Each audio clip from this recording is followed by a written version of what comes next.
Hi ಎಲ್ಲರಿಗೂ. ಇವತ್ತಿನ ವಿಶೇಷ ಏನಪ್ಪ ಅಂದರೆ ಸಂಡಿಗೆ ಮಾಡೋಣ ಅಂತ ಅಮ್ಮ ಹೇಳ್ತಾಯಿದ್ರು. ಸರಿ ಮಾಡೋಣ ಅಂತ ಎಲ್ಲ ಇಂಗ್ರೀಡಿಯೆಂಟ್ಸ್ ಹಾಕೋಣ ಅಂತ ಎಲ್ಲ ಎತ್ತಿಕೊಳ್ತಾ ಇದ್ವಿ.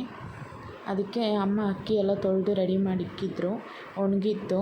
ಅದಕ್ಕೆ ನಾನು ಜೀರಿಗೆ ಆ್ಯಡ್ ಮಾಡ್ತಾಯಿದ್ದೆ.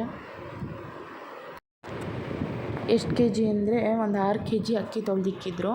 ಅದಕ್ಕೆ ನಾನು 1 ಕೆ ಜಿಯಷ್ಟು ಉದ್ದಿನಬೇಳೆ ಹಾಕ್ತಾಯಿದ್ದೀನಿ. ಜೀರಿಗೆ ನಾನು 50 ಗ್ರಾಮ್ ಅಷ್ಟು ತೊಗೊಂಡಿದ್ದೀನಿ. ಅದಕ್ಕೆ ಒಣಮೆಣ್ಸಿನ್ಕಾಯಿ 1/4 ಕೆ ಜಿಗಿಂತ ಸ್ವಲ್ಪ ಕಮ್ಮಿ ಹಾಕಿದ್ದೀನಿ. ಎಲ್ಲ ಮಿಕ್ಸ್ ಮಾಡ್ಕೊಳ್ಬೇಕು ಚೆನ್ನಾಗಿ. ಅದನ್ನು ಎಲ್ಲ ರೆಡಿ ಮಾಡಿಬಿಟ್ಟು ನಮ್ಮಪ್ಪ ಕಾಯ್ತಾಯಿದ್ರು ಮಿಷಿನ್ಗೆ ಹಾಕ್ಸ್ಕೊಂಡು ಬರೋಕ್ಕೆ ಅಂತ. ಅದನ್ನು ಒಂದು ಬ್ಯಾಗಿಗೆ ಹಾಕಿ ಕಳಿಸಿದ್ವಿ. ಅಪ್ಪ ಮಿಷಿನ್ಗೆ ಹಾಕ್ಸ್ಕೊಂಡು ಬಂದರು. ಹಸಿಟ್ಟು ರೆಡಿ ಇತ್ತು, ಜಡಿ ಇಟ್ಕೊಂಡು ರೆಡಿ ಮಾಡ್ಕೊಂಡ್ವಿ. ಒಂದು ಪಾತ್ರೆಯಲ್ಲಿ ನೀರು ಕುದಿಯೋಕ್ಕಿಕ್ತೆ. ಅದಕ್ಕೆ ಸ್ವಲ್ಪ ಉಪ್ಪು ಹಾಕ್ಕೊಳ್ಳಿ. ಒಂದು ಪಾತ್ರೆಗೆ ಸ್ವಲ್ಪ ಹಸಿಟ್ಟು, ಸ್ವಲ್ಪ ನೀರು ಹಾಕ್ಕೊಂಡು ಚೆನ್ನಾಗಿ ಮಿಕ್ಸ್ ಮಾಡಿ ಬಿಸಿನೀರು ಕಾದ್ಮೇಲೆ ಅದಕ್ಕೆ ಹಾಕ್ಕೊಳ್ಳಿ. ಚೆನ್ನಾಗಿ ತಿರುಗಿಸ್ತಾ ಇರಿ.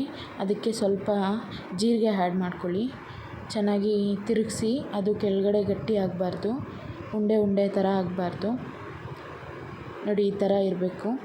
ಇದನ್ನು ಚೆನ್ನಾಗಿ ತಿರುಗಿಸ್ಕೊಳ್ಳಿ. ಚೆನ್ನಾಗಿ ಕುದ್ದಿರಬೇಕು. ಆಮೇಲೆ ಹಸಿಟ್ಟು ಹಾಕ್ಕೊಳ್ಳಿ. ಹಸಿಟ್ಟು ಹಾಕ್ಕೊಂಡು ಚೆನ್ನಾಗಿ ತಿರುಗಿಸ್ಕೊಂಡ್ರೆ ಈ ಥರ ಬೆಂದಿರಬೇಕು. ಕೈಗೆ ಮೆತ್ತಿಸ್ಬಾರ್ದು. ನೋಡಿ ಎಷ್ಟು ಚೆನ್ನಾಗಿ ಬೆಂದಿದೆ. ಈ ಥರ ಸಾಫ್ಟಾಗಿರಬೇಕು. ಹಿಟ್ಟನ್ನ ಚೆನ್ನಾಗಿ ಹಾಕಿ ನಾದ್ಕೊಳ್ಬೇಕು. ಸ್ವಲ್ಪನೂ ಗಂಟಿಲ್ದಂಗೆ ನೋಡ್ಕೊಬೇಕು. ಸಾಫ್ಟಾಗಿರಬೇಕು. ನೋಡಿ ಎಷ್ಟು ಚೆನ್ನಾಗಿದೆ. ಇವಾಗ ಆಗಿದೆ ನೋಡಿ. ಸ್ಟಾರ್ಟ್ ಮಾಡಿದ್ದೀವಿ. ಅಪ್ಪಾಜಿ ಹಾಕ್ತಾಯಿದ್ದಾರೆ ನೋಡಿ.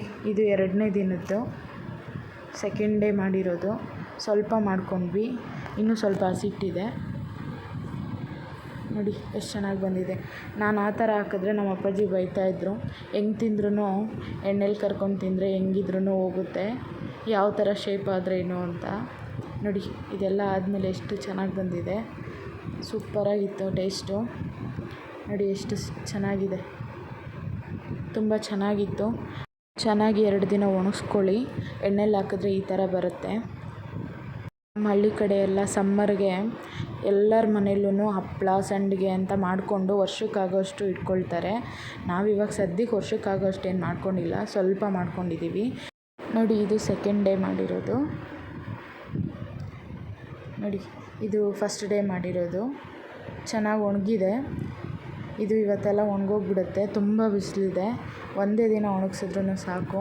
ಬಟ್ 2 ದಿನ ಒಣಗಿಸಿ ಇಕ್ಕಿದ್ರೆ ಏನೂ ಆಗಲ್ಲ. ನೋಡಿ, ಎಣ್ಣೆಗೆ ಹಾಕಿದ್ಮೇಲೆ ಈ ಥರ ಆಗಿದೆ. ಚೆನ್ನಾಗಿದೆ ನೋಡಿ. ವರ್ಷಕ್ಕೊಂದು ಟೈಮು ಮಾಡಿಟ್ಕೊಂಡ್ರೆ ತುಂಬ ಚೆನ್ನಾಗಿರುತ್ತೆ. ಹಳ್ಳಿಗಳಲ್ಲೆಲ್ಲ ಸೈಡ್ ಸ್ನ್ಯಾಕ್ಸ್ ಅಂದರೆ ಇದೆ. ತಿನ್ನೋಕ್ಕೂ ಅಷ್ಟೇ ರುಚಿಯಾಗಿರುತ್ತೆ. ಕಮ್ಮಿ ಇಂಗ್ರೀಡಿಯೆಂಟ್ಸ್ ಅಷ್ಟೇ. ಮಕ್ಕಳಿಗೆಲ್ಲ ತುಂಬ ಇಷ್ಟ ಆಗುತ್ತೆ. ಟ್ರೈ ಮಾಡಿ. ಇವತ್ತಿನ ಮಿನಿ ವ್ಲಾಗ್ ಮುಗಿಸ್ತಾ ಇದ್ದೀನಿ. Thank you so much. Video ಇಷ್ಟ ಆದರೆ ಸಬ್ಸ್ಕ್ರೈಬ್ ಮಾಡಿ.